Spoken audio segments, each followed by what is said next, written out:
بسم اللہ الرحمن الرحیم نحمد اللہ تعالی ونصلی علی رسولہ الکریم اما بعد.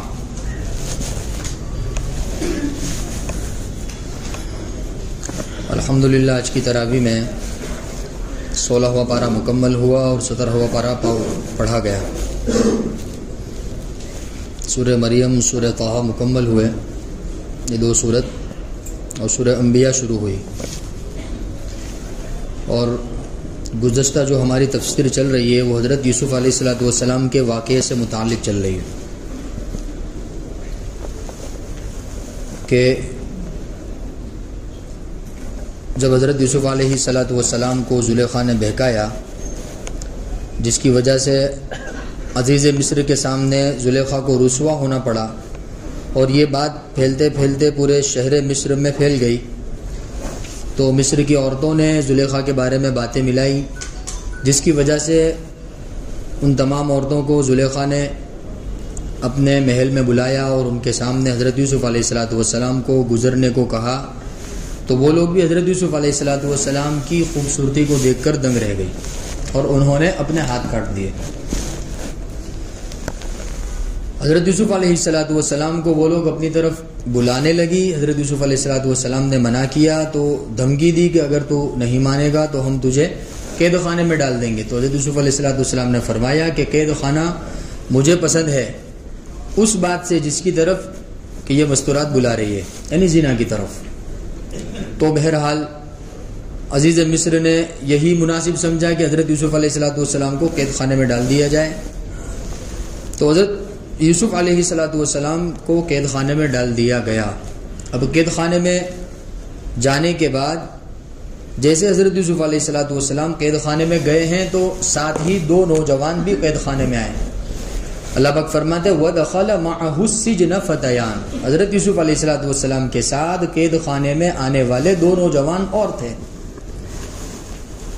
ان دو نوجوانوں کو بادشاہ کو قتل کرنے کے جرم میں، الزام میں قید خانے میں ڈالا گیا تھا کہ بادشاہ کے قتل کی سازش ہوئی تھی، جس کے سلسلے میں تحقیق ہوئی. ان دو کو ملزم قرار دیا گیا اور ان کا فیصلہ ہونے تک ان کو حضرت یوسف علیہ السلام والا جو بیرک تھا اس کے اندر رکھا گیا.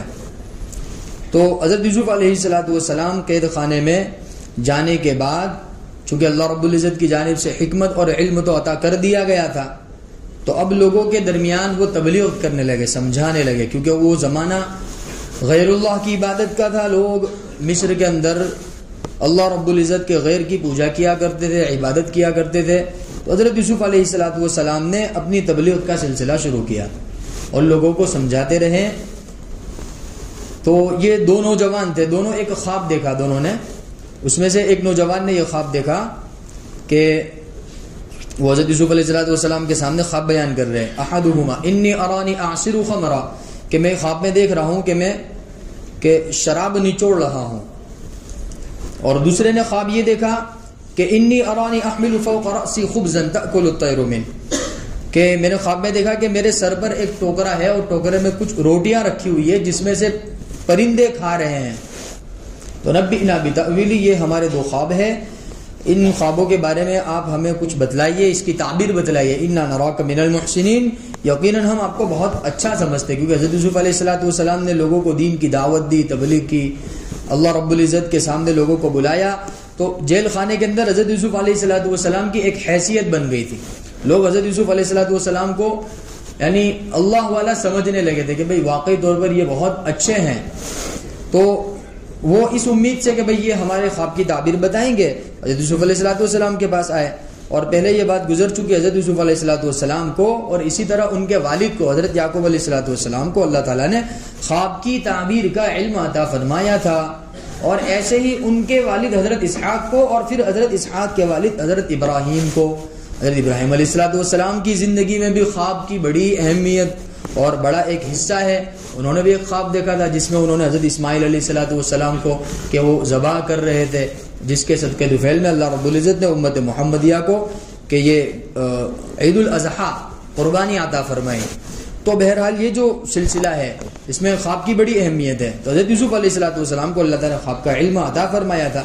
تو خواب کی تعبیر بیان کرنے سے پہلے حضرت یوسف علیہ السلام نے ایک بات بطور معجزے کے ان کو ارشاد فرمایا کہ لا یأتیکما طعام، کہ تم جو کھانا کھاتے ہو وہ کھانا آنے سے پہلے ہی میں تم کو خواب کی تعبیر بتا دوں گا. اور یہ کیوں ہے؟ کیونکہ یہ میرے رب نے مجھے سکھایا. ذالکما مما علمنی ربی، ان دونوں خوابوں کی تعبیر اپنی طرف سے نہیں بتاؤں گا، میرے رب نے مجھے اس کا علم دیا ہے. کیوں بھائی؟ کیونکہ انی ترکت ملت قوم، کہ میں ایسی قوم کی جو ملت ہے، یعنی اس کی جو عبادت کرنے کا جو طور طریق ہے، جو اللہ پر ایمان نہیں رکھتے ہیں اور آخرت کے منکر ہیں، میں ایسے لوگوں کو فالو نہیں کرتا. میں تو کس کو فالو کرتا ہوں؟ واتبعت ملت آبائی ابراہیم، میرے آبا و اجداد ابراہیم، اسماعیل، اسحاق اور یعقوب ترتیب وار. حضرت ابراہیم علیہ السلام حضرت یوسف علیہ السلام کے گویا کے پر دادا، اور حضرت اسحاق جو ہے وہ دادا، اور حضرت یعقوب جو ہے حضرت یوسف علیہ السلام کے والد. تو گویا کہ ان تینوں کی طرف اشارہ کرتے ہوئے حضرت یوسف علیہ السلام نے فرمایا کہ میں تو ان تینوں کی پیروی کرنے والا ہوں. ان تینوں پر اللہ نے جو علوم نازل فرمائے ہیں میں ان علوم کو پھیلانے والا ہوں. اور یہ کیسے تھے؟ ما کان لنا ان نشرک باللہ من شیء، کہ اللہ رب العزت کی ذات اور اللہ رب العزت کی صفات میں کسی بھی چیز کو شریک کرنے والے نہیں ہیں. اور ایسا کیوں ہے؟ اور یہی اللہ رب العزت کی جانب سے ہمارے لیے فضل ہے، اور لوگوں پر بھی ہے، لیکن اکثر لوگ جانتے نہیں ہیں. وہ اشارہ تھا عزیز مصر اور مصر کے لوگوں کی طرف کہ وہ لوگ اللہ رب العزت کی ذات اور صفات میں غیر اللہ کو کیا کر رہے ہیں؟ شریک کر رہے ہیں. بہرحال اب حضرت یوسف علیہ السلام ان کو سمجھا رہے ہیں، توحید سمجھا رہے ہیں کہ یا صاحب السجن، کہ اے میرے قید خانے کے ساتھیوں ذرا بتاؤ تو صحیح، ارباب متفرقون، کہ مختلف خدا یہ بہتر ہے، یا ام اللہ الواحد القہار، یا ایک اللہ جو واحد ہے قہار ہے وہ بہتر ہے. وہ پوچھ رہے حضرت یوسف علیہ السلام ان سے ذرا بتاؤ تو صحیح کہ بہت سارے خدا ہو یہ بہتر ہے یا ایک واحد و قہار خدا ہو. کہ ما تعبدون من دونہ، کہ جس کو تم اللہ رب العزت کے علاوہ پوجتے ہو، جس کی تم عبادت کرتے ہو، الا اسماء سمیتموها، وہ ان کی کچھ حقیقت نہیں ہے، بس کچھ نام ہے جو تم نے اپنی طرف سے رکھ دیے. جیسے غیر اللہ کے نام پر جن جن چیزوں کی عبادتیں کی جاتی ہیں اس کی کوئی حقیقت نہیں ہوتی ہے نا، اس کا ایک نام ہوتا ہے. جیسے اللہ کے نبی صلی اللہ علیہ وسلم کے زمانے میں لات، عزا، حبل یہ سب بڑے بڑے بت سمجھے جاتے تھے، تو وہ انہوں نے اپنے ہاتھوں سے ہی بنائے تھے نا، ان کی باہر کوئی حقیقت تو نہیں تھی نا، بس ایک جسم تھا، مجسمہ تھا، نہ اس کے اندر جان تھی، نہ قوت گویائی تھی، نہ قوت سماعت تھی، نہ قوت شامہ تھی، کچھ نہیں تھا نا. حضرت یوسف علیہ السلام وہی کہہ رہے ما تعبدون من دونہ، کہ اللہ کو چھوڑ کر تم جس کو پکارتے ہو، الا اسماء سمیتموها، یہ کچھ نام ہے جس کو تم نے اپنی طرف سے گھڑ لیا ہے، انتم و آباؤکم، تم نے اور تمہارے آبا و اجداد نے، تمہارے بڑوں نے. ما انزل اللہ بہا من سلطان، اللہ کی جانب سے اس پر کوئی دلیل نازل نہیں ہوئی ہے. پتا چلا کہ آبا و اجداد کا دین اللہ کے یہاں معتبر نہیں ہے، وہ دین معتبر ہے جو اللہ نے اور اللہ کے رسول نے بتایا ہے، سمجھایا ہے، پہنچایا ہے. تو لہذا موجودہ زمانے میں بھی بہت سارے حضرات جو ہے وہ بڑے بڈھوں کی بات مانتے چلے آ رہے ہیں کہ بڑوں کا ماننا ایسا ہے، گھیڑوں کا ماننا ایسا ہے. حضرت یوسف علیہ السلام کا یہ جو قول ہے اللہ قرآن پاک میں نازل فرما رہے، اور گویا کہ ہم کو اللہ رب العزت نصیحت کر رہے کہ دیکھو جس طریقے سے حضرت یوسف علیہ السلام نے اپنے قید خانے کے ساتھیوں سے کہا تھا کہ تم جس کی طرف اللہ رب العزت کے علاوہ جس کو تم پکارتے ہو یا لوگوں کو بلاتے ہو ان کی کچھ حقیقت نہیں ہے، اور یہ صرف تم نے اپنی طرف سے اور تمہارے آبا و اجداد نے اپنی طرف سے بنا لی ہے.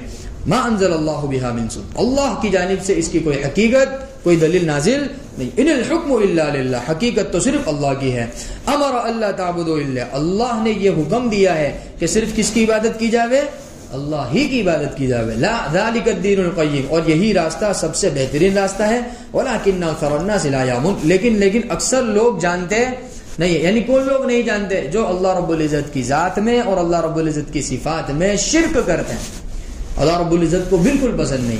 اس نے قرآن پاک میں ایک جگہ اللہ رب العزت نے ارشاد فرمایا نا کہ اللہ سب گناہ معاف کر دے گا، لیکن شرک کا گناہ اللہ رب العزت معاف، اللہ اس سے ہماری حفاظت فرماوے. یہ حضرت یوسف علیہ السلام توحید سمجھا رہے ہیں. اب توحید سمجھانے کے بعد اب ان کو خواب کی تعبیر بتا رہے ہیں. اس سے کیا اندازہ ہوا کہ اگر کوئی بندہ دین کا کوئی جاننے والا ہو، اگر کوئی بندہ ان کے پاس اپنی دنیا کی کوئی غرض لے کر آوے یا کوئی اپنی بات لے کر آوے، تو اس کو چاہیے کہ سب سے پہلے دین کو مقدم رکھے، پہلے اللہ رب العزت کی توحید کو سمجھائیں، اللہ کے دین کو سمجھائیں، پھر اس کے بعد اس کی جو ضرورت ہے اس کی طرف آئیں، تاکہ وہ ضرورت پوری ہونے پر اس کی توجہ ہماری طرف نہ جاوے، کس کی طرف جاوے؟ اللہ کی طرف جاوے۔ جیسے لہذا موجودہ زمانے میں کیا ہوا کہ جتنے حضرات تعویذ گھنٹے وغیرہ میں مبتلا ہوتے ہیں تو ان کی نظریں سیدھے تعویذ والوں کے اوپر ہی جاتی ہے کہ بھائی فلاں مولانا بہت اچھے ہیں، فلاں ان کا تعویذ اتنا اچھا ہے، ان کی پڑھت اتنی اچھی ہے کہ وہ وہاں بیٹھے بیٹھے پڑھت پڑھ لیتے ہیں، اور یہاں احمدآباد میں کیا ہو جاتا ہے، اس کا اثر ظاہر ہو جاتا ہے۔ تو پتہ چلا کہ اگر کوئی بندہ لوگوں کی ضروریات کو پورا کرنے میں لگا ہوا ہے تو اس کو چاہیے کہ جب ضرورت پورا کرنے کے لیے لوگ اس کے پاس آئے تو وہ سب سے پہلے کس کا تعارف کرائے؟ اللہ کا تعارف کرائے۔ حضرت یوسف علیہ السلام نے پہلے کس کا تعارف کرایا؟ اللہ کا تعارف۔ حالانکہ ان لوگوں کو اعتماد تھا اس بات کا کہ حضرت یوسف علیہ السلام ان کو ان کی خواب کی تعبیر بتلا دیں گے۔ حضرت یوسف علیہ السلام نے یوں نہیں کہا کہ ہاں چلو میں تم کو تمہارے خواب کی تعبیر بتا دیتا ہوں، نہیں، لکھا کہا ذالکما مما علمنی ربی، میں تم کو خواب کی تعبیر تو بتاؤں گا لیکن یہ جو تعبیر ہے نا یہ میں اپنی طرف سے نہیں بتا رہا ہوں بلکہ میرے رب نے مجھے عطا فرمایا۔ اور پھر اللہ رب العزت کا تعارف کرایا کہ اللہ کی ذات کیا ہے، اللہ کی صفات کیا ہے، اس میں شرک نہیں کرنا ہے، اور میں کن لوگوں کی طرف لوگوں کو بلاتا ہوں اور میں کن کا فالوور ہوں، اس کو بتا کر کے یہ گویا کہ توحید اور تبلیغ حضرت یوسف علیہ السلام سمجھائی۔ اب اس کے بعد کیا بتا رہے ہیں؟ تعبیر بتا رہے ہیں۔ اس سے کیا پتا چلا کہ حضرت یوسف علیہ السلام نے ان کو اپنی ذات سے منسلک نہیں کیا بلکہ کس کی طرف منسوب کیا؟ اللہ کی طرف منسوب کیا۔ لہذا ہم کو بھی ایسا چاہیے کہ جو لوگ دین کے کام میں لگے ہوئے ہیں یا یہ ہے کہ جو لوگوں کے نفع رسانی کے لیے کام لے کر بیٹھے ہیں تو ان کو چاہیے کہ سب سے پہلے وہ کس کا تعارف کرائیں؟ اللہ کا تعارف کرائیں۔ لہذا اب ان کی خواب کی تعبیر بتا رہے کہ یا صاحب السجن، کہ اے میرے قید خانے کے ساتھیوں، تم میں سے ایک نے تو یہ خواب دیکھا کہ بھئی وہ انگور سے شراب نچوڑ رہا ہے، اور دوسرے نے یہ خواب دیکھا کہ اس کے سر پر ٹوکرا رکھا ہوا ہے جس میں روٹیاں ہیں اور اس میں سے پرندے کھا رہے ہیں۔ تو پہلے والے نے جو خواب دیکھا ہے کہ وہ آزاد ہو جائے گا، وہ کیا ہو جائے گا؟ آزاد ہو جائے گا، اور وہ بادشاہ کے دربار کے اندر ایک بڑا مقام حاصل کرے گا، اور وہ لوگوں کے لیے بادشاہ میں کیا شراب تیار کرے گا اور لوگوں کو پلائے گا شراب، یعنی وہ بادشاہ کے دربار کا خاص نمائندہ بن جائے گا، وہاں کا ندیم بن جائے گا، خاص آدمی بادشاہ کا۔ اور دوسرا جس کے ٹوکرے میں سے گویا کہ پرندے کھا رہے تھے کہ اس کو سولی پہ چڑھا دیا جائے گا۔ حضرت یوسف علیہ السلام نے تعبیر سنائی تو وہ ہنسنے لگا اور کہنے لگا کہ ہوتا ہوئے گا ایسا، یار اتنا اچھا خواب میں نے دیکھا ہے، یہ تو سخاوت کی طرف اشارہ کر رہا ہے۔ کس کی طرف اشارہ کر رہا ہے؟ کہنے لگا سخاوت کی طرف اشارہ کر رہا ہے۔ حضرت یوسف علیہ السلام نے فرمایا قضی الامر الذی فیہ تستفتیان، گمان میں مت رہنا، اللہ کی جانب سے فیصلہ ہو چکا ہے، ایسا ہی ہونے والا ہے کہ کیا کر دیا جائے گا، تمہیں سولی پر چڑھا دیا ہے۔ قضی الامر الذی فیہ تستفتیان، اللہ کی جانب سے فیصلہ ہو چکا تھا جس کے بارے میں یہ دونوں پوچھ رہے تھے۔ بہرحال حضرت یوسف علیہ السلام کو جس کے بارے میں گمان تھا کہ یہ کیا ہو جائے گا کہ آزاد ہو جائے گا، اس سے حضرت یوسف علیہ السلام نے بطور سبب کے کیا فرمایا؟ وقال الذی ظن انہ ناج، جس کے بارے میں گمان تھا کہ وہ نجات پا جائے گا، منہما، ان دونوں میں سے، اس سے کہا کہ اذکرنی عند ربک، کہ جب تو آزاد ہو جاوے اور عزیز مصر اس وقت کا جو بادشاہ تھا، جب تیرا ان کے پاس جانا ہو تو ان کو میرے بارے میں مذاکرہ کرنا کہ بھئی ہم قید خانے میں تھے تو ہماری ایسے ایک شخص سے ملاقات ہوئی جن کا نام یوسف ہے، بولا میرا مذاکرہ کرنا، اس کو پتا تو چلے کہ بھئی تم نے کسی بندے کو قید خانے میں ڈالا ہے، اب آگے اس کی کچھ سماعت تو ہونی چاہیے نا، کیونکہ ایک لمبا عرصہ ہو گیا تھا حضرت یوسف علیہ السلام کو قید خانے میں آئے ہوئے۔ تو کہا کہ بھئی یاد تو دلانا کبھی، تو ٹھیک ہے انشاءاللہ میں باہر جانے کے بعد اس کو یاد دلاؤں گا۔ فانساہ، لیکن اس کو شیطان نے بلا دیا، وہ اپنے بادشاہ کے سامنے اس کا ذکر کرنا بھول گیا۔ تو اب حضرت یوسف علیہ السلام کو مزید قید خانے میں رہنا پڑا، فلبث فی السجن بضع سنین، چند سال اور رہنا پڑا، کل ملا کر حضرت یوسف علیہ السلام کو 12 سال جیل خانے میں رہنا پڑا۔ کتنے سال؟ یہ وہ سزا کاٹ رہے جس کا انہوں نے کچھ گناہ کیا ہی نہیں تھا، کوئی جرم ہی نہیں تھا ان کا، بغیر کسی جرم کے، بغیر کسی گناہ کے، بغیر کسی معصیت کے حضرت یوسف علیہ السلام نے کتنے سال قید خانے میں گزار دیے؟ 12 سال، اور وہ 12 سال وہ بھی بڑھاپے کے نہیں تھے، جوانی کے تھے، خوبصورت جوانی کے 12 سال تھے۔ بہرحال حضرت یوسف علیہ السلام کو مزید اور سال رہنا پڑا۔ اب اللہ رب العزت کی جانب سے انتظامات ہو رہے قید خانے سے نکالنے کے، کیا ہوا کہ عزیز مصر نے خواب دیکھا. قال الملک انی ارا، سب کو جمع کیا، سب جتنے قارئین تھے اس کو سب کو جمع کیا. کہنے لگا کہ بھائی میں نے خواب دیکھا، اس کی تعبیر بتاؤ. کیا خواب دیکھا میں نے خواب دیکھا کہ 7 موٹی تگڑی گائے ہیں، یاکلہن 7 عجاف و7 سنبلات خضر واخر یابسات، اور 7 پتلی دبلی گائے ہیں. تو جو پتلی دبلی گائے ہیں وہ موٹی تازی گایوں کو کیا کر جاتی ہے؟ کھا جاتی ہے. عجیب و غریب خواب ہے. ہونا تو یہ چاہیے تھا کہ بھائی جو تگڑی ہے وہ جو ہے کمزور کو کھا جاوے، لیکن یہاں کمزور جو ہے وہ جو طاقتور ہے اس کو کیا کر رہی ہے؟ کھا جا رہی ہے. یا ایھا الملو، اے کارندو، اے میرے ماننے والوں، افتونی فی رؤیایا. اس نے اپنے زمانے کے جو بڑے بڑے لوگ تھے ان سب کو جمع کیا کہ مجھے میرے خواب کی ذرا تعبیر بتاؤ. ان کنتم للرؤیا تعبرون، اگر تم خواب کی تعبیر جانتے ہو. تو ان کو تو علم تھا نہیں، تو کیا کہنے لگے؟ اضغاث و حلام، ارے بادشاہ سلامت، یہ تو سب ایسے ہی بیکار قسم کے خواب ہیں، اس کی کوئی حقیقت نہیں ہے، بس ایسے ہی ہے، جانے دو اس کو. وما نحن بتأویل الاحلام بعالمین، اور ایسے بیکار خوابوں کی ہم تعبیر نہیں بتایا کرتے. ان کو یہ کہنا چاہیے تھا نا کہ بھائی ہمیں علم نہیں ہے، تو انہوں نے کیا کہا؟ اپنی کم علم کا اظہار نہیں کیا. جو غلط آدمی ہوتا ہے نا تو وہ اپنے آپ کو سچا ثابت کرنے کی کوشش کرتا ہے. تو خواب تو معنی دار تھا، معنی والا تھا، خواب کا ایک معنی تھا، وہ آگے سے یوسف علیہ السلام بتائیں گے. لیکن ان کو خواب کا علم نہیں تھا نا، کم علم تھے، جاہل تھے یہ لوگ. تو جاہل اپنی جہالت کو چھپانے کی کوشش کرتا ہے. تو یہ بھی اپنی جہالت کو چھپانے کی کوشش کرتے ہوئے کہہ رہے ہیں کہ بادشاہ سلامت، آپ نے جو خواب دیکھا یہ خواب ہے ہی تھوڑی، یہ تو صرف بس ایسے ہی خیالات ہے، اس کی کوئی حقیقت نہیں ہے. اور جس کی کوئی حقیقت نہیں ہوتی ہم اس کی تعبیر بتاتے ہیں، اب یوں نہیں کہہ رہے کہ ہم کو تعبیر کا علم نہیں ہے. بہرحال اب وہ اس مجلس کے اندر وہ بندہ بھی موجود تھا جس کو حضرت یوسف علیہ السلام نے کہا تھا بھائی تو چھوٹ جاوے تو ذرا اپنے بادشاہ کے سامنے میرا مذاکرہ کر لینا. اس کو بات یاد ہے کہ ہاں ایک بندہ تھا جس نے تعبیر بتائی تھی. وقال الذی نجا منہما وادکر بعد امت، ایک مدت کے بعد اس کو یاد آیا، کہا وہ کھڑا ہو گیا، کہنے لگا انا انبئکم بتاویلہ، انا انبئکم بتاویلہ، میں تمہارے خواب کی تعبیر کا میں علم بتلا دوں گا، تمہیں بتا دوں گا اس کی کیا تعبیر ہے. فارسلونی، مجھے ہے نا قید خانے جانے دو. یوسف ایھا الصدیق، میں وہاں پر ایک یوسف نام کا بندہ ہے، میں اس سے جا کر کے آپ کے خواب کی تعبیر پوچھ کہتا ہوں. بادشاہ نے کہا کہ ٹھیک ہو، اس کو بھیج دیا جائے. وہ قید خانے میں آیا اور حضرت یوسف علیہ السلام سے کہا یوسف. اب حضرت یوسف علیہ السلام کی تعریف کر رہا ہے کیونکہ ایک کام اس کو سونپا گیا تھا نا وہ بھول گیا.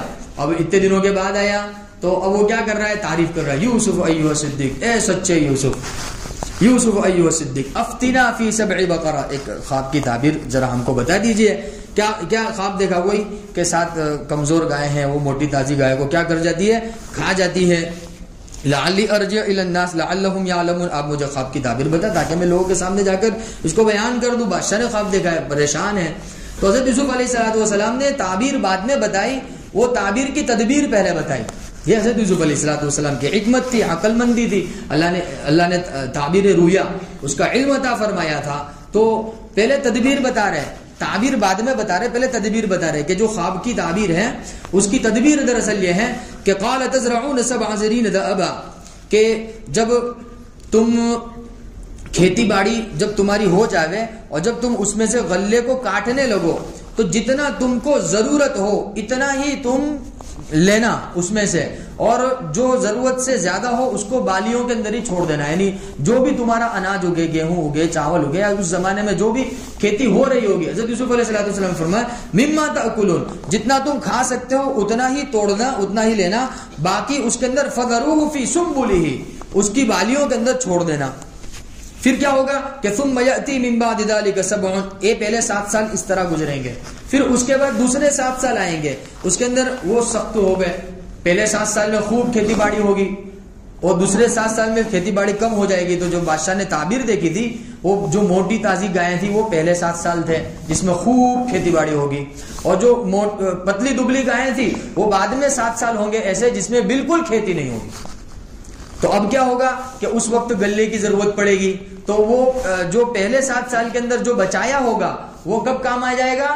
دوسرے 7 سال کے اندر کام آ جائے گا. یہ تعبیر تھی، تعبیر کی طرف بھی اشارہ ہو گیا اور تدبیر بھی بتا دی کہ ایسا کرنا، پہلے 7 سال جب خوب گلہ ہو تو ضرورت جتنا لے لینا اور باقی بالیوں کے اندر چھوڑ دینا. پھر دوسرے 7 سال آئیں گے جس میں بالکل قحط پڑے گا، دکان پڑے گا، سوکھا پڑے گا، کچھ بھی غلہ پیدا نہیں ہوگا. اس وقت تمہارے وہ 7 سال کا بچایا ہوا کام آ جائے گا. پھر ان 7 سالوں کے بعد ایک اور سال ایسا آئے گا جس میں خوب بارش ہوگی اور اتنا غلہ اٹھے گا اور اتنے پھل فروٹ وغیرہ لہلہانے لگیں گے کہ جس کی وجہ سے ایک ہریالی چاروں طرف پھیل جائے گی. تو کل ملا کر 15 سال حضرت یوسف علیہ السلام نے شمار کیے. پہلے 7 سال خوب کھیتی ہوگی, پھر دوسرے 7 سال بالکل کھیتی نہیں ہوگی, پھر 1 سال آئے گا جس میں خوب اللہ رب العزت کی جانب سے کیا ہوگی, برکتیں ہوگی. اس کی طرف اشارہ فرمایا ثم یأتی من بعد ذلك عام فیہ یغاث الناس وفیہ یعصرون. پھر اس کے بعد 1 سال آئے گا کہ جس میں لوگ خوب کیا کریں گے, غلہ اور اناج پیدا کریں گے اور توڑیں گے, اور اس میں خوب لوگ کیا ہیں گے, شراب وغیرہ رس وغیرہ نچوڑیں گے. تو بادشاہ کو یہ تعبیر اور تدبیر بہت پسند آئی. بادشاہ نے کہا کہ ایتونی بھی, اس کو بلاؤ, کون ہے یہ بندہ. فلما جاءہ الرسول, جب وہ قاصد حضرت یوسف علیہ السلام کو بلانے کے لیے آئے قید خانے میں سے کہ بادشاہ آپ کو بلا رہے, تو حضرت یوسف علیہ السلام نے فرمایا کہ ایسے نہیں آؤں گا میں, کیونکہ مجھے ایک قصور کے تحت قصوروار مان کر قید خانے میں ڈالا گیا تھا. جب تک میرا الزام مجھ سے ختم نہیں کر دیا جائے گا, یعنی میں بالکل بری ثابت نہیں ہو جاؤں گا, وہاں تک میں قید خانے سے باہر نہیں نکلوں گا. کیونکہ اگر میں ایسے نکل گیا تو لوگ کہیں گے کہ تو بادشاہ کی سفارش پہ نکلا ہے باہر. میری بے گناہی تم ثابت کرو کہ میں نے زلیخا کے ساتھ کوئی جرم نہیں کیا تھا. یہاں سے کیا پتا چلا, اگر آدمی خود بے گناہ ہو تو اس کے ذمہ لازم ہے کہ وہ اپنی بے گناہی کو ثابت کرے, خالی کا صبر کرنے کا نہیں. ایسے موقع میں جو کہنا بھائی صبر کر جا, بھائی اللہ بڑا بدلہ دینے والا ہے, ایسا نہیں ہے. اگر آپ کسی معاملے میں بے گناہ ہیں تو آپ کے ذمہ یہ لازم ہے کہ آپ کیا کرو, اس کی وضاحت کر دو کہ بھائی میں نے یہ گناہ کیا ہی نہیں ہے. حضرت یوسف علیہ السلام نے پہلے منع کر دیا کہ میں نہیں آؤں گا اس وقت تک جب کہ میری براءت ظاہر نہ ہو جائے. کہا کہ ارجع الی ربک, کہ اپنے بادشاہ کے پاس جاؤ اور فاسألہ ما بال النسوۃ اللتی قطع, ان سے پوچھو کہ جن مستورات نے اپنے ہاتھ کاٹ دیے تھے, پچھلے واقعہ گزرا نے, وہ ان کا کیا بنا. ان ربی بکیدہن, میرا پروردگار ان کی تدبیروں سے خوب واقف ہے. تو پھر وہ بادشاہ کو یاد آیا تو اس نے زلیخا کو اور اس کی جو سہیلیاں تھیں ان کو بلایا. ما خطبکن اذ راوتن, ذرا بتاؤ تو صحیح غلطی کس کی تھی. اب اس وقت تو بادشاہ نے بس جلال میں آ کر کے حضرت یوسف علیہ السلام کو قید خانے میں ڈال دیا تھا. اب وہ وضاحت کر رہا ہے زلیخا سے اور اس کی سہیلیوں سے, ما خطبکن اذ راوتن, ذرا بتاؤ تو صحیح غلطی کس کی تھی. تم نے یوسف کو اپنی طرف ورگلایا تھا یا یوسف تمہاری طرف مائل ہوا تھا. تو پھر عزیز مصر کہنے لگی, قالت امرأۃ العزیز الآن حسن, اب تو حق بات بالکل واضح ہو چکی ہے, انا راوتو, کہ کسی کا قصور نہیں ہے, میرا ہی قصور ہے, میں نے ہی یوسف کو اپنی طرف ورغلایا تھا. انہ لمن الصادقین, حضرت یوسف علیہ السلام تو کیا ہے, بالکل بے قصور ہیں. دیکھو حضرت یوسف علیہ السلام نے تدبیر اختیار کی اپنے آپ کو بے گناہ ظاہر کرنے کی, تو اللہ رب العزت کی جانب سے اسباب پیدا ہوئے. اب کوئی بندہ اپنی غیر جو اس نے گناہ کیا ہی نہیں ہے اس کو واضح ہی نہ کرے, ظاہر نہ کرے, تو پھر لوگوں کا باتیں ملانا بالکل درست ہے. آپ وضاحت کرو, لوگ عالم الغیب تھوڑی ہے جو جان لیں گے کہ آپ نے گناہ کیا نہیں ہے. اگر واقعی طور پر آپ بے گناہ ہو تو اپنے بے گناہی کو کیا کرو, ثابت کرو. ذالک لیعلم انی لم اخنہ بالغیب وان اللہ لا یہدی کید الخائنین. اللہ پاک فرماتے ہیں کہ یہ پورا یہ واقعہ تھا, ہم نے یوسف علیہ السلام کو کیا کر دیا کہ ایک خواب کے ذریعے سے وہ قید خانے میں آ گئے, جس کی وجہ سے ان کے بھائیوں کے ظلم و ستم ان کو برداشت کرنے پڑے. پھر کنواں آنے, پھر بیچے گئے, مصر کے بازار میں بیچے گئے, پھر ایک زنا کی تہمت لگی, پھر دوبارہ زنا کی تہمت لگی, پھر قید خانے میں ڈالے گئے, پھر ایک خواب کے ذریعے اب قید خانے سے کیا ہو رہے, باہر ہو رہے. یہاں 12واں پارہ مکمل ہو گیا. اب 13واں پارہ وما ابرئ نفسی, یہاں سے حضرت یوسف علیہ السلام کی بادشاہت کا زمانہ شروع ہو گیا. اس کو انشاءاللہ تعالی آئندہ تفسیر میں لیں. اللہ تعالی صحیح سمجھ عطا فرمائے. سبحان اللہ و بحمدہ.